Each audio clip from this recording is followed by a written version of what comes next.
మహోన్నతుడైన దేవా, మీకు మహిమ, ఘనత, ప్రభావములు యుగయుగములు కలుగునుగాక. ఈరోజు ఈవినింగ్ ప్రార్థనలో మిమ్మల్ని ఆరాధించడానికి మాకు ఈ సమయాన్ని ఇచ్చినందుకు వందనాలు. కీర్తన 90 మరియు 103 ద్వారా మీ గొప్పతనమును మేము తెలుసుకుంటాము మరియు మిమ్మల్ని ఆరాధిస్తాము.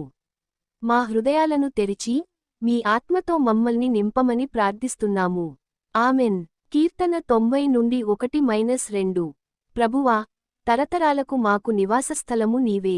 పర్వతములు పుట్టకమునుపు, భూమిని మరియు విశ్వమును నీవు సృష్టించకమునుపు, అనాది నుండి నిత్యము నీవే దేవుడవు. అర్థము: ఈ వాక్యాలు దేవుని యొక్క అనాదిత్వమును మరియు సార్వభౌమత్వమును ప్రకటిస్తాయి. ఆయన కాలానికి అతీతుడు మరియు ఈ సృష్టికి మూలము. కీర్తన 103 నుండి 1-5. నా ప్రాణమా, యెహోవాను సన్నుతించుము. నా అంతరంగమంతయు ఆయన పరిశుద్ధ నామమును సన్నుతించుము. ఆయన చేసిన ఉపకారములలో దేనినిని మరువకుము. ఆయన నీ దోషములన్నిటిని క్షమించి, నీ వ్యాధులన్నిటిని బాగుచేయును. ఆయన నీ ప్రాణమును నాశనము నుండి విమోచించి, దయను మరియు కనికరమును నీకు కిరీటముగా పెట్టును. నీ యవ్వనమును డేగవలె నూతనపరచును. అర్థము: ఈ వాక్యాలు దేవుని యొక్క అపారమైన దయను, క్షమాపణను తెలియజేస్తాయి.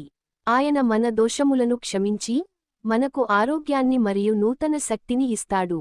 ఆరాధన. ఇప్పుడు, మన హృదయాలను దేవుని వైపునకు తిప్పి, ఆయనను ఆరాధిద్దాం.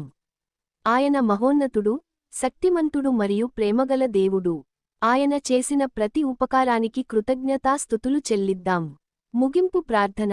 ప్రేమగల తండ్రి, ఈ మంచి సమయాన్ని ఇచ్చినందుకు ధన్యవాదాలు.